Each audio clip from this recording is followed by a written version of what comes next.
Voy a recordaros muy breve algo de la historia, de la biografía de Dietrich Bonhoeffer, o como quiera que se diga en alemán, que no tampoco lo manejo yo mucho. Un hombre joven, ahí veréis una imagen suya, y que además murió joven. Hay una estupenda biografía suya, escrita por mí, que puedo hacer publicidad porque está agotada, así que tampoco podéis... Pero creo que hay un ejemplar en la biblioteca de la iglesia. Este hermano nació a principios de siglo, 1906, de una familia alemana de la alta burguesía, intelectualmente muy potente, y él también escogió el camino de la teología, del pastorado dentro de la iglesia luterana en Alemania.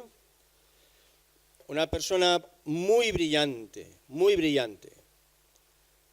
Muy joven, ya era una persona muy reconocida, al punto que los teólogos más destacados del siglo XX, en aquella época, gente ya con más experiencia y con más edad, le incluyeron en su círculo de relación. Pronto también comenzó a viajar por toda Europa, desarrollándose en diferentes áreas, escribiendo, enseñando, dando clase en la universidad, reconocido dentro de la iglesia luterana, también en el ámbito europeo. Y viajó en varias ocasiones a Estados Unidos. En el año 39 se encontraba en Nueva York cuando la evidencia de la guerra que se venía encima era muy clara, al punto que muchos de sus compañeros, de sus amigos, de sus colegas, le insistieron en que mejor quedara en Estados Unidos, que volviera después que todo pasara, porque era evidente que aquello iba a estallar. Bonhoeffer decidió regresar, convencido de que efectivamente la guerra se avecinaba, convencido efectivamente de que aquello iba a ser una catástrofe para Europa, pero sobre todo para Alemania, y convencido también de que las únicas personas que podrían aportar algo con autoridad moral a su país después de la guerra tenían que ser personas que hubieran sufrido con el resto de sus compatriotas los avatares y las desgracias de la guerra. Así que regresó a Alemania. Ya en los años anteriores había sabido algo de lo que era el nazismo y lo había sufrido también, porque cuando Hitler subió al poder, como sabéis, con un apoyo mayoritario de los alemanes, con un apoyo mayoritario de la Iglesia Católica, con un apoyo mayoritario de las iglesias protestantes, todavía se puede ver ahí, guardo una fotografía de un congreso de las iglesias bautistas alemanas en los años 30, un foro inmenso, presididas con una enorme bandera con la cruz gamada. También la iglesia luterana. Y el gobierno de Hitler en los años 30 fue introduciendo diferentes normas y leyes cada vez más contrarias al espíritu del Evangelio. Llegó un momento que incluso prohibió que ninguna persona con algún abuelo o bisabuelo de origen judío pudiera ser pastor. Ninguna persona con antepasados judíos podía ocupar el púlpito en una iglesia en Alemania. Y junto con esto un sinfín de normas que la inmensa mayoría de las confesiones cristianas aceptaron y que solo unos pocos se negaron a reconocer, en la firme convicción de que la única autoridad, el único Führer, el único Señor, era Jesucristo. De manera que cada vez fue más limitada sus posibilidades de moverse, se le prohibió salir del país, se le prohibió enseñar en la universidad, se le prohibió predicar en la iglesia. Hubo un momento que en mitad de un discurso suyo en la radio se interrumpió la comunicación y ya no pudo volver a expresarse de ninguna manera. Finalmente salió de la iglesia luterana y junto con un pequeño grupo de personas dieron en llamar iglesia confesante a una serie de congregaciones que buscaban mantenerse fieles a la única autoridad de Jesús. La mayoría de los estudiantes de estas comunidades, cuando la guerra comenzó, fueron llevados a primera línea de frente y prácticamente todos murieron en aquellos años.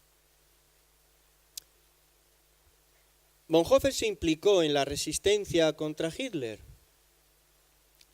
Servía como civil, pero junto con otros se fue involucrando en una resistencia a aquella autoridad que usurpaba la autoridad de Jesús y que además desarrollaba toda una línea de actuación que claramente se veía que era contraria a los valores del reino. Y finalmente fue apresado y fue metido en la cárcel. Algunas de sus obras las escribió desde prisión, en pequeños recortes de papel. Realmente no son obras en el sentido clásico, no son libros que han sido pensados, meditados, escritos y repasados en un despacho, sino de una manera muy, muy precaria. Estando en prisión, Hitler sufrió un atentado. Hubo varios contra él, pero quizás este fue el más conocido y el más relevante. En fin, es un poquito rebajar el nivel, pero bueno, Tom Cruise hizo una película a propósito de eso. ¿Recordáis lo de la Operación Valquiria? Esta recoge ese hecho. Como sabéis, pues aquel atentado fracasó y entonces ya no, digamos, la policía del Estado, sino la Gestapo, se ocupó de identificar y perseguir a todas las personas implicadas directamente con aquel atentado, pero también a todas aquellas personas que tienen algún tipo de relación con estos. Y entre ellos estaba Bonhoeffer. Así que pasó de una prisión del Estado a una prisión de la Gestapo. A partir de ahí todo se hizo más difícil y finalmente, una semana antes de terminar la guerra, con absolutamente todo perdido para Alemania, para el ejército de Hitler, este mismo, de manera personal y de manera enfática, exigió la ejecución de Bonhoeffer, uno de sus hermanos, 2 cuñados y algunos otros familiares que estaban también implicados en esa actitud de resistencia a esa tiranía. Y en efecto, una semana antes de la rendición fue ahorcado. Quedan testimonios de personas que vivieron esos días con él. Y aún su cuerpo fue hecho quemar y las cenizas esparcidas porque Hitler no quería que quedara ni rastro de él. Hoy Bonhoeffer es todo un personaje en Alemania. Hay multitud de trabajos sobre él, multitud de reconocimientos, libros, multitud de centros cívicos que llevan su nombre y desde luego nos queda su obra y sobre todo el testimonio de su vida. En los años 30, cuando estaba en estas comunidades medio escondidas, escribió un libro, en realidad un comentario del Sermón del Monte, que en la traducción castellana lleva por título El precio de la gracia. El precio de la gracia. En realidad, 2 términos absolutamente opuestos y contradictorios, porque si hay algo que no tiene precio es precisamente lo que es gratis. No, en fin, o es gratis o tiene precio. Y sin embargo, él en realidad no lo llamó así. El título en alemán, con una palabra de estas impronunciables, a menos que tengas la boca llena de polvorones, intentes pronunciar algo, porque si no es imposible, pero esa palabra no se traduciría así literalmente. En realidad el título del libro es Seguimiento. Mejor incluso que discipulado, porque discipulado siempre suena a curso de algo, ¿no? Curso de formación, así no, seguimiento. Y es muy interesante que precisamente fuera un pastor luterano quien hablara de precio, refiriéndose a la gracia. Muy interesante porque efectivamente desde la Reforma la Iglesia luterana lo que hizo bandera por encima de cualquier cosa era de la realidad de la gracia, todo lo que nosotros hoy sabemos, que no hay nada que se compra, que el favor de Dios no se conquista ni con indulgencias, ni tampoco con obras, ni con méritos, ni con sacrificios, que es gratuito. Si alguien sabe eso, si alguien lo tiene asumido, si forma parte de la esencia de una fe, pues desde luego es la Iglesia luterana, y si alguien lo enseña mejor que nadie, pues serán los pastores o los teólogos luteranos. Y por eso es especialmente llamativo que fuera un pastor luterano quien recordara que la gracia tiene precio. La primera página de ese libro es absolutamente devastadora, porque nos enfrenta a un entendimiento torpe y tan superficial de lo que es esta idea de la gracia. He recogido un pequeño párrafo y lo podréis leer, y lo vamos a dejar ahí porque yo tampoco me manejo mucho con esto y ahí se me han acabado los recursos. Pero fijaos, porque él habla de la gracia barata y de la gracia cara. Y él dice que la gracia barata es la predicación del perdón, pero sin arrepentimiento. Del bautismo sin disciplina. De la mesa del Señor sin confesión de pecados. De la absolución sin confesión personal. Que la gracia barata es la gracia sin seguimiento de Cristo. La gracia sin cruz. La gracia sin Jesucristo vivo y encarnado. ¿Y qué será eso de la gracia cara? ¿Qué sentido? ¿Cómo podemos cuadrar esas dos ideas? En el Evangelio no encontramos esa expresión, pero sí encontramos su sentido y su significado. Los evangelios sinópticos, Mateo, Marcos y Lucas, los tres lo recogen. No usan este término, pero desde luego sí su significado. Así lo dice el Evangelio de Marcos. Jesús, llamando a la gente y a sus discípulos, les dijo: si alguno quiere venir en pos de mí, niéguese a sí mismo, tome su cruz, sígame, porque todo el que quiera salvar su vida la perderá.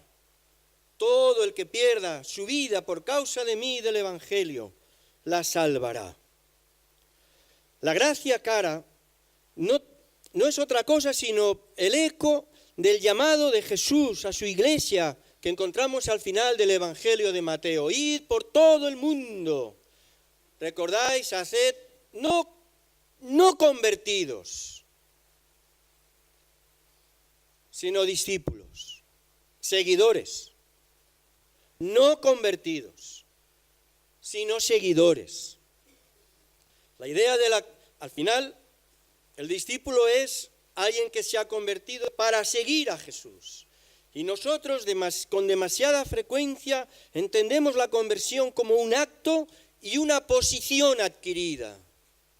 Y así nos encontramos personas que efectivamente son cristianos y por gracia son salvos, pero no son discípulos, no son seguidores.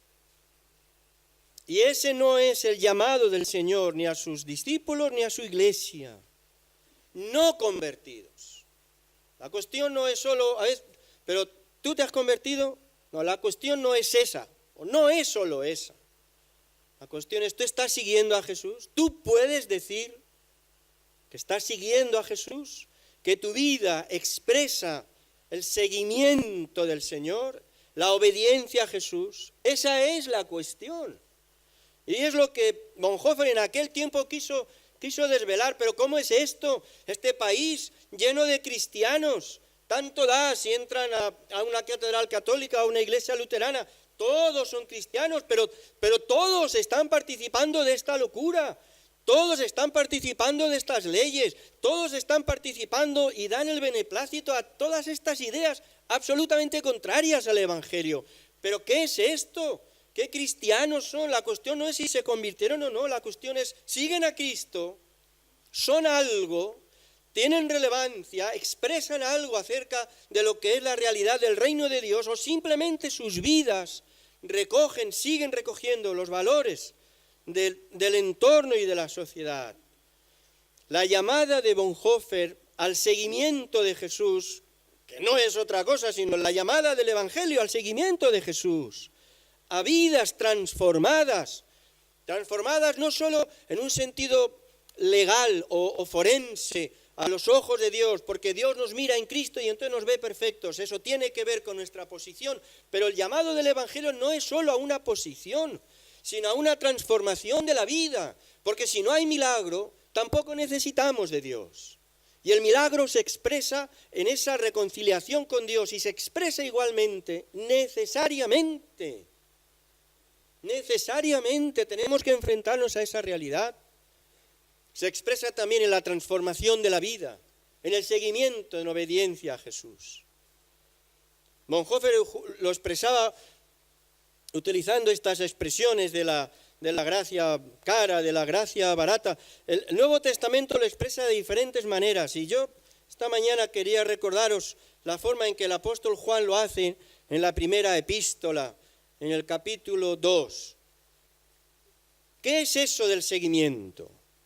Pues el apóstol diría en esta expresión, pues seguir a Jesús es amar a Dios y no amar al mundo. Amar a Dios y no amar las cosas del mundo. Eso es el seguimiento. Eso es el discipulado, más allá de aprender algunas doctrinas y algunas cosas. Es decir, el discipulado como movilización de la vida, que se puede expresar de muchas formas y que en este caso yo os llamo a considerarlo así. Primera epístola de Juan, capítulo 2, versículo 15. No améis al mundo, ni las cosas que están en el mundo. Si alguno ama al mundo, el amor del Padre no está en él. Todo lo que hay en el mundo, los deseos de la carne, los deseos de los ojos, la vanagloria de la vida, no proviene del Padre, sino del mundo. Y el mundo pasa, y sus deseos. Pero el que hace la voluntad de Dios permanece para siempre. Amar a Dios y no amar las cosas del mundo. A veces los grandes conceptos que dan para grandes análisis teológicos y todo eso nos ayuda mucho si se expresa de forma sencilla y esto se entiende bien. Las cosas del mundo, no en el sentido físico, ni siquiera en el sentido material, esa ya sabéis, está el Nuevo Testamento originalmente escrito en griego y la palabra que se utiliza aquí es una palabra muy compleja con muchos matices. No tiene que ver con la tierra, no tiene que ver con la vida cotidiana, no nos ausentamos del mundo, no volvemos la espalda a la vida, no es esa la cuestión. Pero sí una dimensión espiritual acerca de estas mismas cosas, los deseos de la carne, que normalmente también, porque es una palabra muy compleja, tendemos a utilizar pensando que tiene que ver exclusivamente con cuestiones sexuales. Tiene que ver, pero no en primer lugar, porque lo que expresa esta idea de la carne es la realidad de la vieja naturaleza, la condición humana, marcada por el pecado, es decir, marcada por la rebeldía con Dios. Eso es la carne, la vida del hombre vivida de espaldas a Dios, eso es vivir en la carne.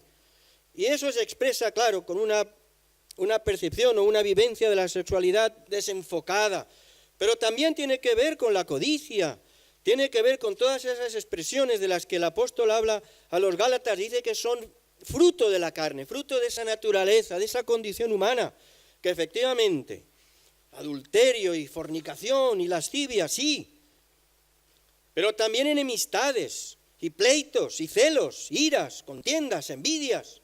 Esto es el fruto propio de la condición humana. Y el apóstol Juan está diciendo, no hagáis eso, porque todo lo que hay en el mundo, en este sentido moral de la vida, es irreconciliable con el amor de Dios, los deseos de la carne, con todas estas miserias. Y después dice los deseos de los ojos, que no es algo, porque los deseos de la carne, todas estas cosas se perciben, los demás la perciben. Los deseos de los ojos, eso queda escondido. Esa otra dimensión de estas mismas cosas, tal vez, pero que están en lo interior, esa codicia interior, cualquiera que sea el modo en que se expresa. los deseos de la carne, los deseos de los ojos, la vanagloria de la vida, la gloria vana, la soberbia de la vida, la arrogancia de la vida, la jactancia, el alarde de lo que uno cree que es, de lo que uno cree tener, ese anhelo de estatus humano, todo ese tipo de cosas. Y lo que el apóstol dice es que no es cuestión de huir del mundo. ¿Cómo vamos a huir de la vida, de las cosas? No es cuestión de estar dentro o estar fuera. Es cuestión de amor. Y en esto no podemos engañarnos, no deberíamos engañarnos porque el Señor nos advierte.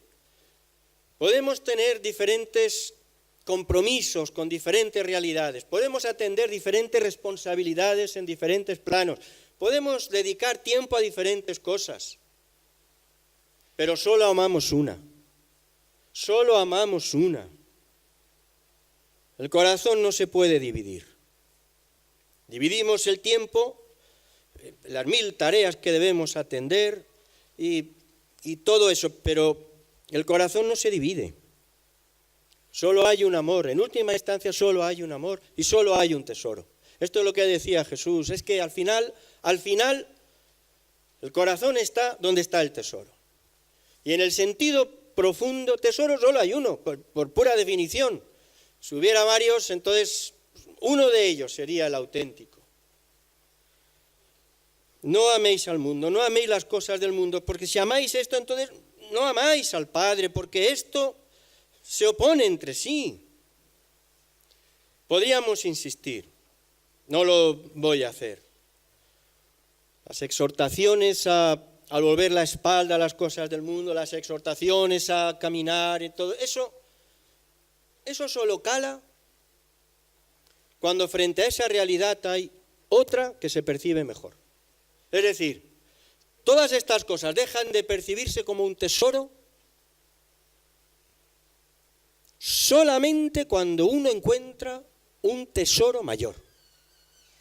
Lo demás, religiosidad, palabrería, obligación, compromiso, responsabilidad, tarea, sacrificio, esfuerzo, eso se agota.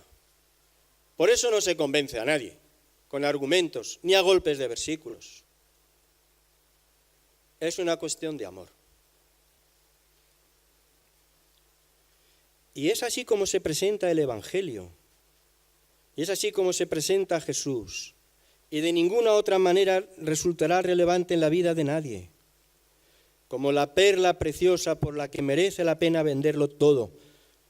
Como el tesoro escondido por el que merece la pena invertir todo lo que uno tiene para comprar ese terreno y rescatar el tesoro. Es el único argumento, es la única realidad, es la única fuerza de convicción. Que la intimidad con Jesucristo es infinitamente mejor que cualquier otra cosa. Si no has sido ganado por eso,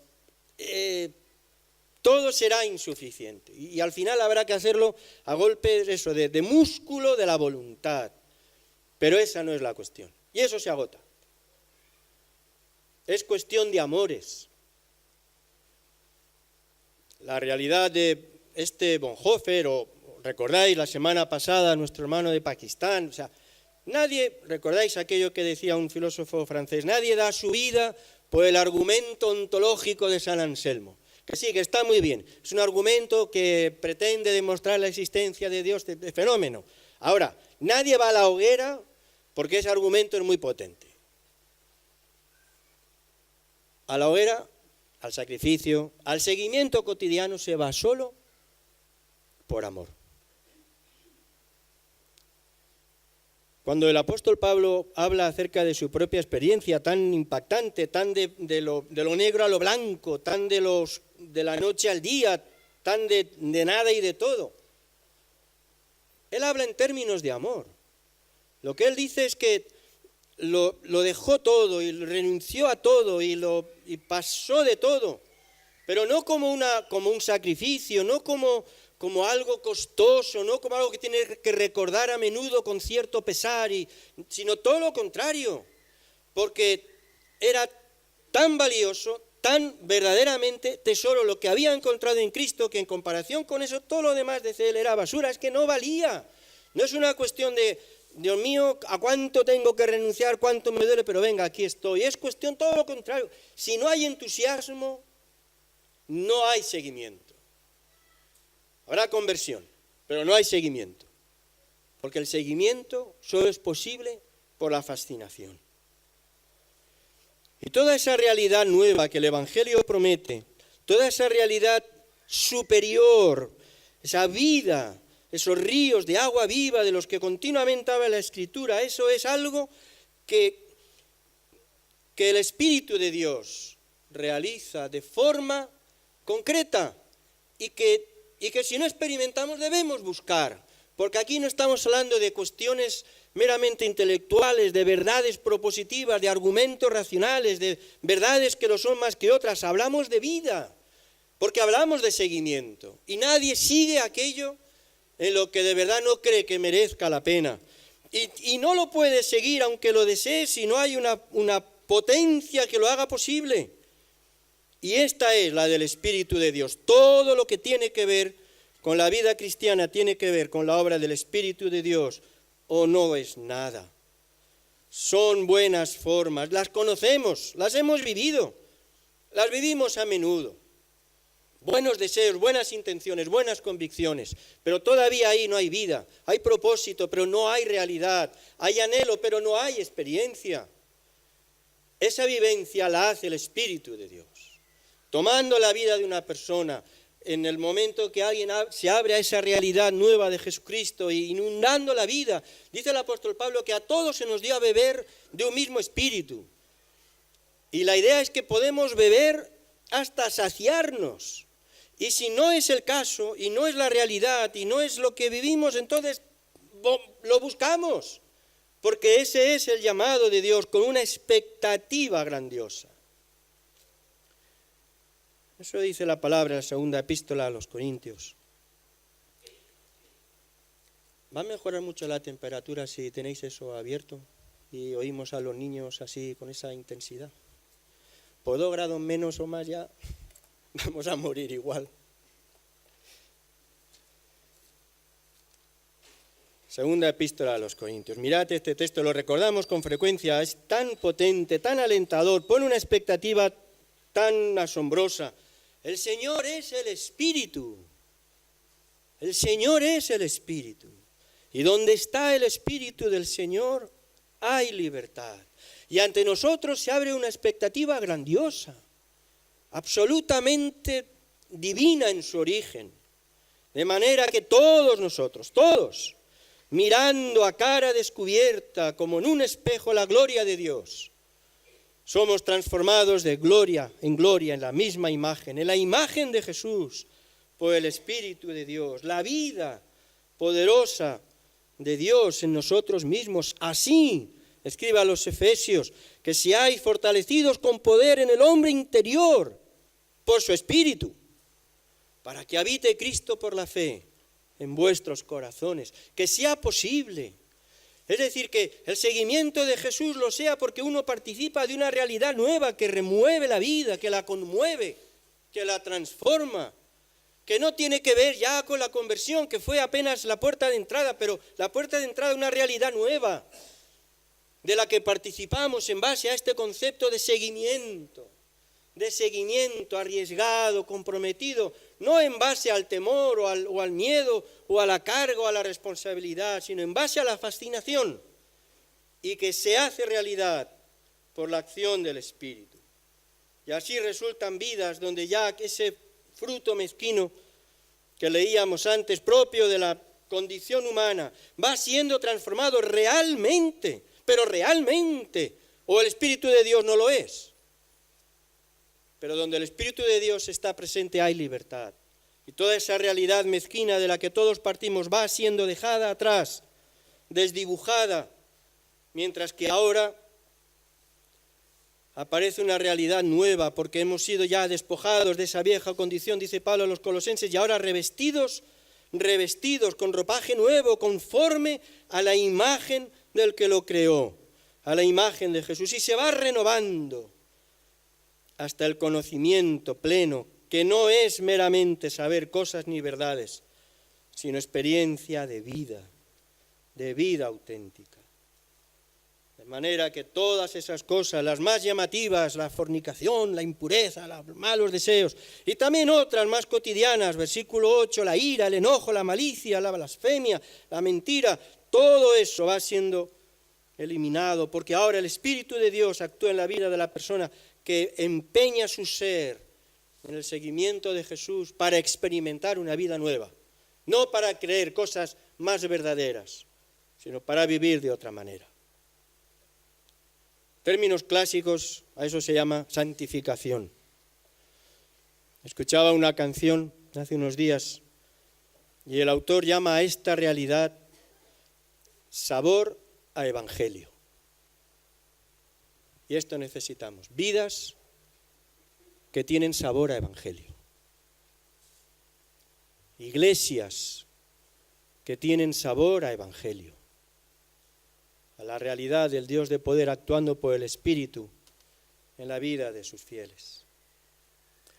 Y quiero terminar llamando vuestra atención al estorbo mayor para que podamos participar de estas cosas, al estorbo del pecado, al estorbo de esa sombra miserable de la condición humana donde Dios no está presente y que sigue siendo nuestra mayor pelea. No podemos hacer mucho de bueno, pero mira qué podemos hacer de malo y estorbarnos a nosotros mismos en este recorrido.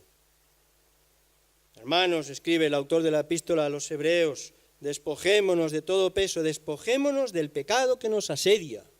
Despojémonos del pecado que nos asedia. Es un poco esa ilustración de los globos aerostáticos, ¿no? Que no pueden, y mira que tienen todo dispuesto y el gas y el no sé qué, y todo listo, y podrían remontar el vuelo, y están pegados al suelo, porque el lastre no les deja remontar el vuelo. Y es tan ilustrativo, ¿no? En la medida que esos sacos de arena van siendo cortados, es como eso empieza a remontar y puede crecer y subir y subir y subir sin límite. Pero no hasta que el lastre haya sido quitado. Despojémonos de todo peso, del pecado que nos asedia. No vamos a ser apocalípticos, pero ¿cómo no vamos a reconocer esta realidad, hermano? Dios no puede ser burlado, ni por ti ni por mí. No puede ser burlado. Y la palabra de Dios en el Nuevo Testamento nos recuerda en diferentes ocasiones, de diferentes maneras, con diferentes imágenes, que el pecado, todo lo que es fruto de la vieja naturaleza, más o menos grosero, o más o menos aparente, o más o menos socialmente aceptado, pero todo eso entristece, apaga la obra del Espíritu de Dios en nuestra vida, desalienta el ministerio del Espíritu Santo en nuestra vida. Siempre ha sido así y siempre será así. Se podrá decir con palabras tiernas, se podrá decir con gritos amenazantes, se podrá decir como sea, pero el principio y la verdad permanece. Allá donde el pecado hace raíz, es imposible que el poder del Espíritu, que la vitalidad, que el fuego del Espíritu haga crecer y desarrollar esa nueva naturaleza, esa nueva realidad. El pecado ralentiza el crecimiento, nos debilita delante del enemigo, hace que nos engullan todos los valores estos de la vida de los que el apóstol Juan nos previene. La vanagloria y el deseo de los ojos y de la carne, todo este tipo de cosas, allá donde el pecado es consentido con mejores argumentos, con más palabras, de una forma o de otra, pero eso es así. Entonces nos sucede como aquella semilla que cayó entre los espinos y que lo tenía todo a favor, pero que no maduró. Y el Señor nos previene. ¿Quién puede ponerse aquí y advertir contra el pecado como si estuviera por encima de los demás? Esto no es un mensaje del que más a los que menos. Esto es una llamada de mutua exhortación a hombres y mujeres en la misma condición de debilidad, pero que igualmente necesitamos alentarnos y exhortarnos para no permanecer en la misma condición. Mirad, no hay paz para los malos, no hay paz para el impío, dice la palabra. Y no lo dice como un elemento de castigo, de amenaza, sino como una tristísima realidad. No hay paz. No, todo eso que la palabra de Dios anticipa para la persona que sigue a Jesús, no se puede hacer realidad allá donde el pecado se hace presente y se ancla y permanece. El pecado, decía no sé quién, el pecado hace promesas que no cumple, no trae más que frustración, pero además nos aparta de la obra poderosa de Dios por su Espíritu. Y una y otra vez encontramos, ya sabéis, principio de la sabiduría es el temor de Dios. El temor de Dios, dice Proverbios, el temor de Dios, la escucha atenta a la voluntad de Dios. El temor de Dios es manantial de vida. Y aquí nos encontramos todos en la misma condición y el llamado de esta mañana es a un seguimiento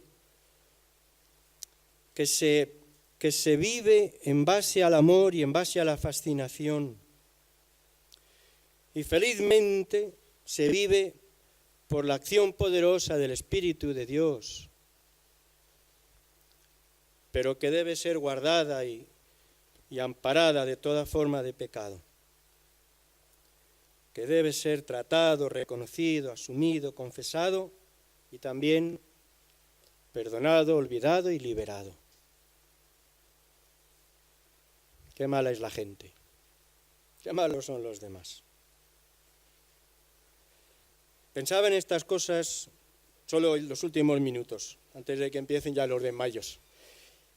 Pensaba en estas cosas y entonces recordé una historia que me contó José Pablo hace un tiempo y lo estuve mirando en internet,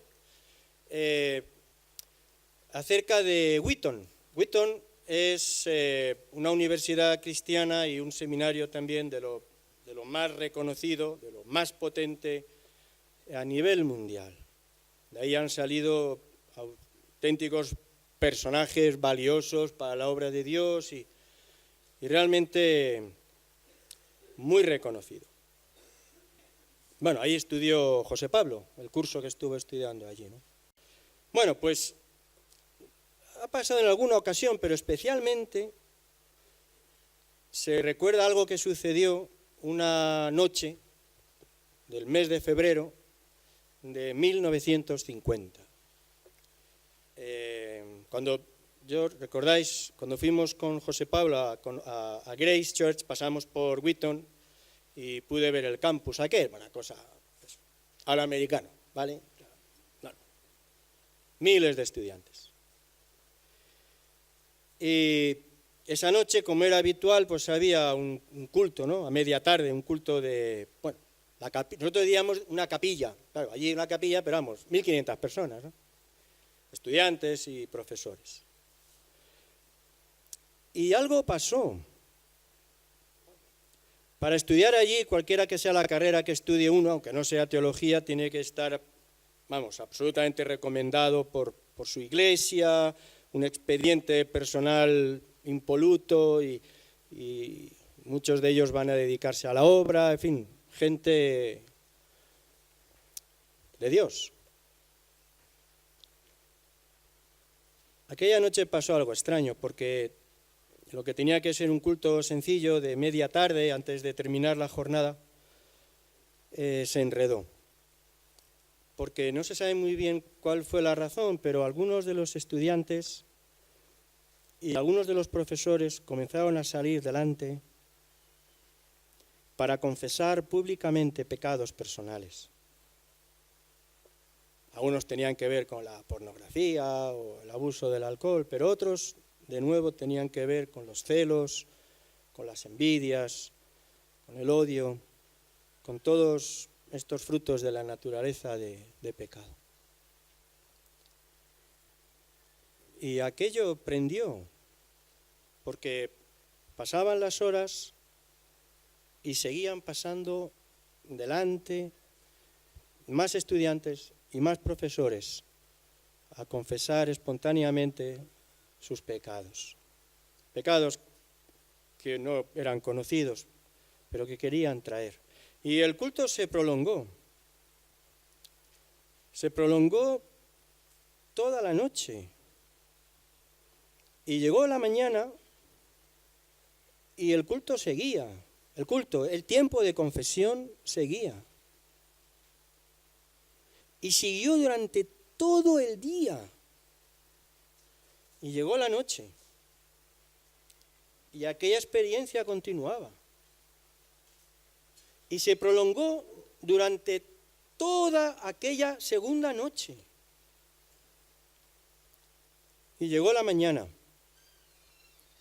Y hasta mediodía siguió aquel flujo de hombres y mujeres, todos cristianos, todos convertidos, pero que salían de forma espontánea para confesar públicamente sus pecados y la realidad de una vida donde el Espíritu de Dios, por causa de ese pecado, no podía actuar con poder.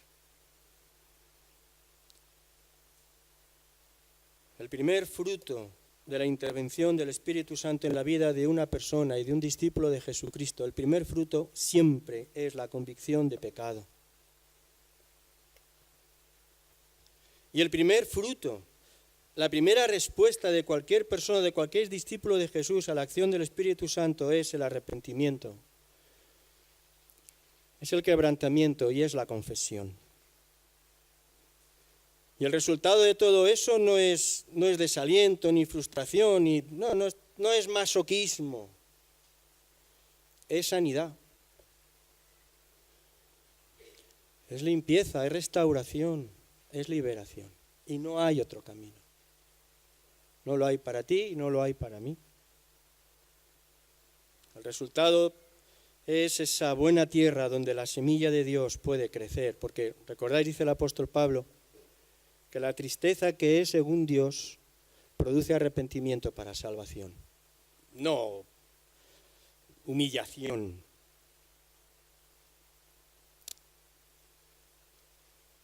Nosotros somos llamados a vivir como seguidores de Jesús, no solo convertidos, sino seguidores de Jesús.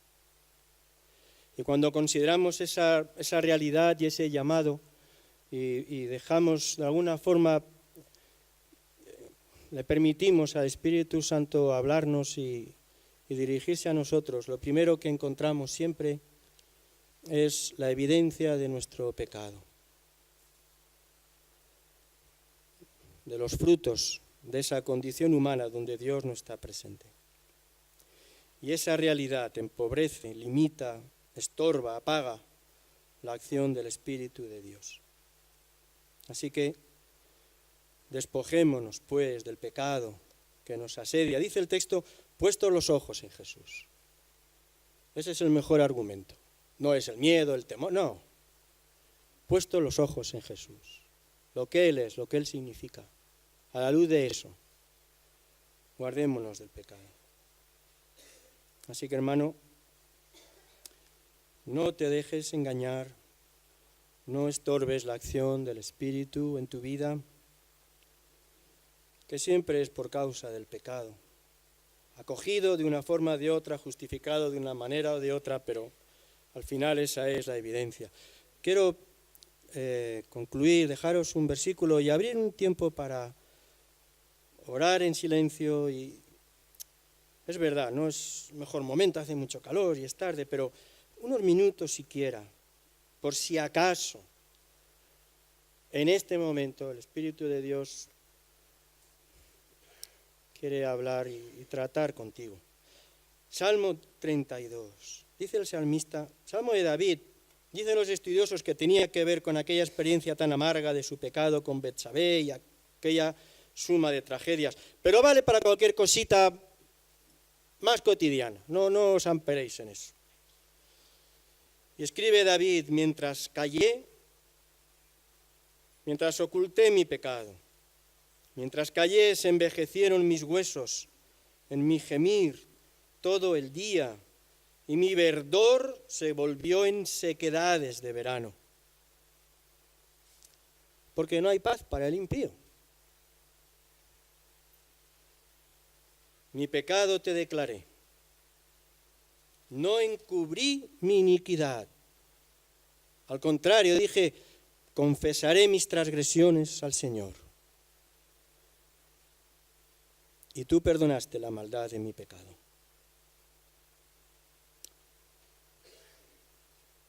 No hay otro camino, pero este es un camino bendecido. Por eso el salmista termina como una exhortación, ya intentando ser muy gráfico. Dice, mirad, no seáis como el caballo, como el mulo, sin entendimiento, que han de ser sujetados con cabestro y con freno, porque si no, no se acercan a ti. No seamos así. Acércate al Señor. Espíritu de Dios, trae tu luz. Muéstrame mi pecado. Convénceme de mi pecado.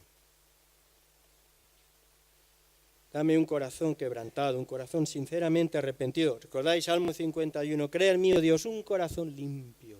Crea en mí, por favor, un corazón limpio. Renueva un espíritu recto dentro de mí.